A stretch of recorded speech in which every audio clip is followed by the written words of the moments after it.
बड़ी खबर सामने आ रही है। प्रधानमंत्री नरेंद्र मोदी के विमान पर आतंकी हमले की धमकी मिली, जिसे लेकर मुंबई पुलिस कंट्रोल रूम में कॉल आया और इस कॉल के आने से ही हड़कंप मच गया। अब इसे लेकर जिस व्यक्ति ने कॉल किया था, जो ये धमकी के बारे में जिसने बताया था, जो धमकी दे रहा था, उसकी गिरफ्तारी हो चुकी है। साथ ही साथ अब आपको बता दें कि प्रधानमंत्री नरेंद्र मोदी को लेकर एक और बड़ी अपडेट आई है, और वो ये है कि वो यूएस जाने वाले हैं और उनके यूएस जाने के दौरान किन मुद्दों पर चर्चा हो सकती है, जिस विमान पर वो चढ़ते हैं उसकी क्या कुछ खासियत है, सबके बारे में आइए विस्तार से जान लेते हैं। नमस्कार, मैं अंजलि मिश्रा, स्वागत है आप सभी का हमारे चैनल में। तो प्रधानमंत्री नरेंद्र मोदी के विमान पर आतंकी हमले की धमकी मिली। मोदी अभी फ्रांस में हैं और आज 2 दिवसीय अमेरिका के दौरे के लिए भी रवाना होंगे।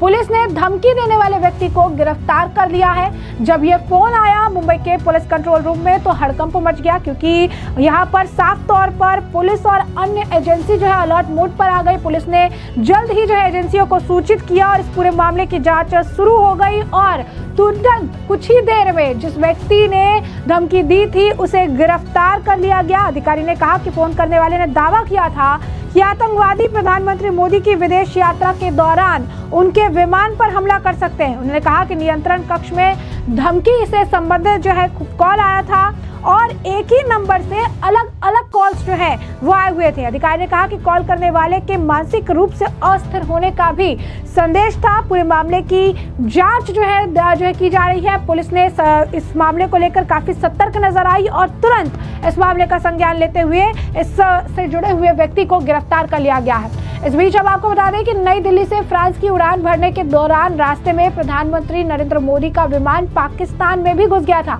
जी हाँ, बिल्कुल सही सुना आपने। करीब 46 मिनट तक पीएम मोदी का विमान पाकिस्तान के एरोस्पेस में रहा। इससे इस्लामाबाद में भी हड़कंप जैसी सिचुएशन देखने के लिए मिली।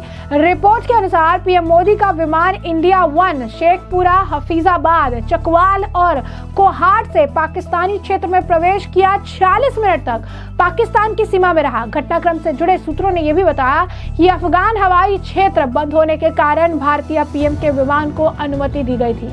ये पहली बार नहीं है कि भारतीय पीएम नरेंद्र मोदी के विमान ने पाकिस्तानी हवाई क्षेत्र का इस्तेमाल किया हो। पिछले साल अगस्त में भी पीएम मोदी के विमान ने पोलैंड से दिल्ली की यात्रा के दौरान पाकिस्तान के हवाई क्षेत्र का उपयोग किया था।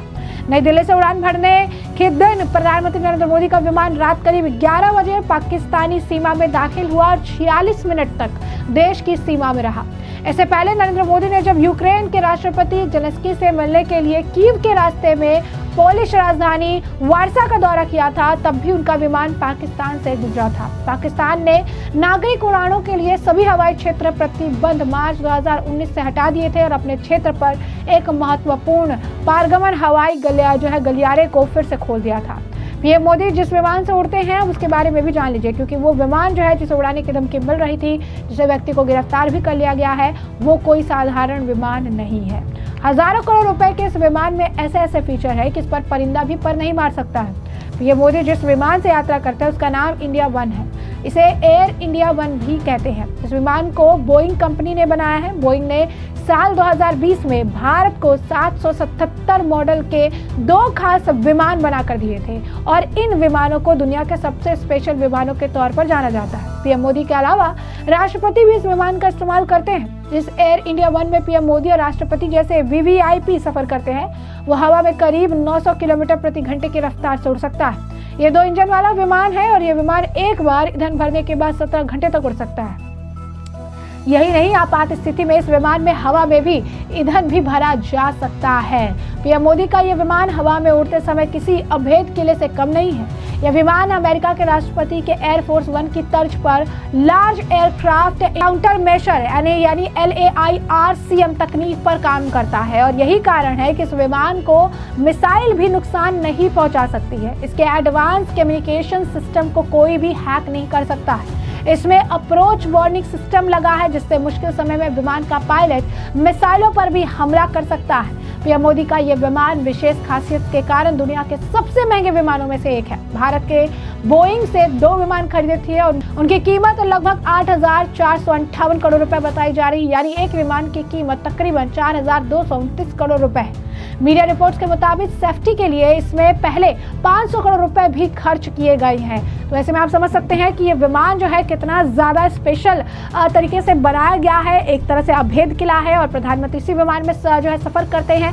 लेकिन साफ तौर पर जब इस तरीके की कॉल्स आती हैं, देश के प्रधानमंत्री हैं और इस तरीके के कॉल करने वाले व्यक्ति की मानसिकता क्या है, किस तरीके से जो है कितनी बड़ी धमकी वो जो है कंट्रोल रूम में कॉल करके दे रहे हैं, इस वजह से भी सेफ्टी पर्पस के हिसाब से भी तुरंत कार्रवाई की गई है और उनको गिरफ्तार कर लिया गया है। लेकिन जैसा कि हमने आपको बताया कि विमान जो है पूरी तरीके से सेफ है, आधुनिक टेक्नोलॉजी से बना हुआ और काफी ज्यादा एक्सपेंसिव भी है। प्रधानमंत्री नरेंद्र मोदी अमेरिका के भी दौरे पर जो है आज रवाना हो रही हैं। 13 फरवरी यानी कल वॉशिंगटन में जो है वो डोनाल्ड ट्रंप से मुलाकात करने वाले हैं। ट्रंप के दूसरे कार्यकाल के लिए शपथ लेने के बाद से पीएम मोदी की ये पहली द्विपक्षीय यात्रा है और दोनों नेताओं के बीच होने वाली मीटिंग के कई मायने भी बताए जा रहे हैं। वॉशिंगटन में होने वाली इस मीटिंग में भारत अमेरिका रणनीतिक संबंधों को खासकर व्यापार, रक्षा, ऊर्जा सहयोग जैसे क्षेत्रों को मजबूत करने पर फोकस किए जाने की उम्मीद है।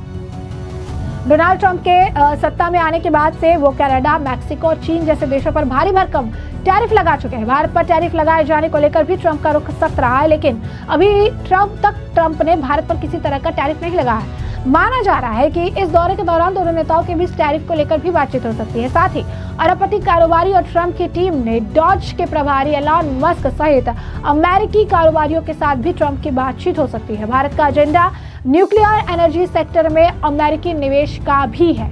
पीएम मोदी आज जो है वॉशिंगटन पहुंचेंगे और फरवरी को यानी कल जो है वो ट्रंप से मुलाकात करेंगे। इस दौरान जो है व्हाइट हाउस में ट्रंप पीएम मोदी के लिए डिनर की मेजबानी भी करने वाले हैं। साथ ही साथ इस मामले को लेकर लगातार जो है बयान भी देखने के लिए मिल रहे हैं। इस मामले को लेकर आपको बता दें कि जो यूएस कांग्रेसमैन है उनका भी बयान है, क्या कुछ कह रहे हैं वो जरा सुनिए। Well, this is an exciting times. You know, Modi ji and Trump have met 2 times before. They had very good chemistry, good meeting, and I am looking forward to this meeting.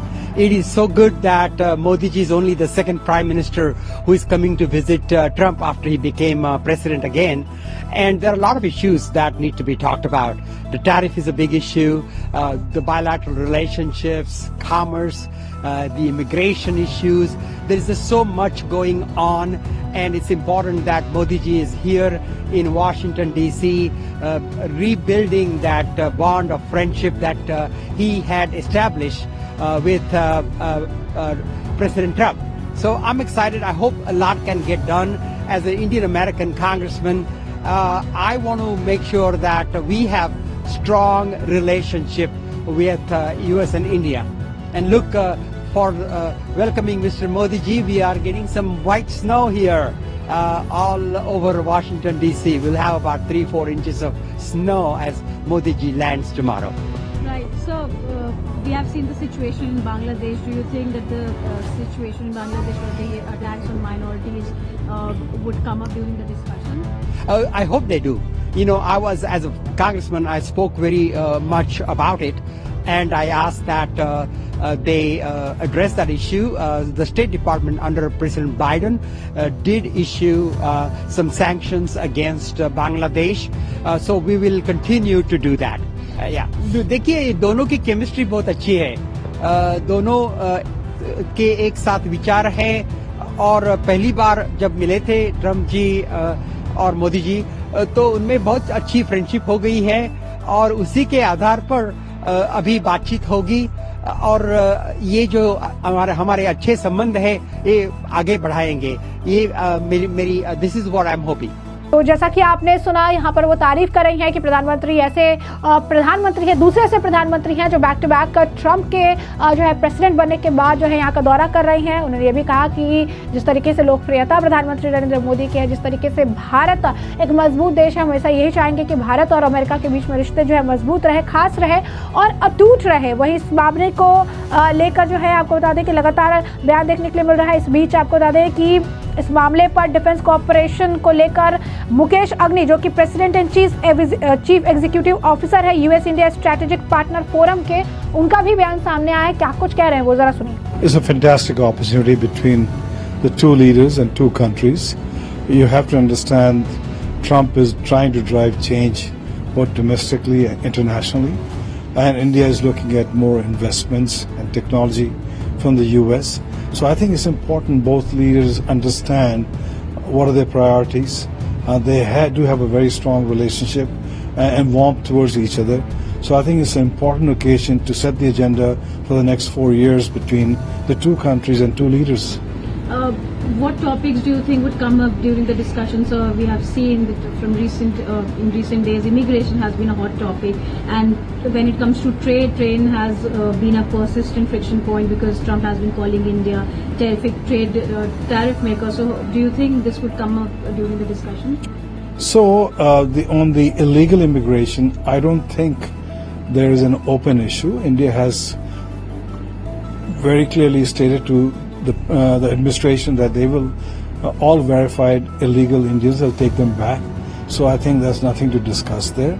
But on the tariff side, Trump has called India the tariff king many, many times. And it's important to understand India has proactively reduced a lot of tariffs on the goods coming from the U.S. itself. I think more important is the question is going to be is how do you align both U.S. and India's interests geopolitically, economically, technologically, on energy security for the two countries and people to people. So I think, yes, you will have road bumps, you'll have irritants, but both sides are comfortable dealing with those issues and finding a win-win value proposition. How much do you think that China would come up during the discussions, since we have seen China's aggressive stance in the Indo-Pacific? Well, China is a factor. You have to understand China has been abrasive, assertive, aggressive, and it does have an impact both on the U.S. and India. From that perspective, yes, China will come in.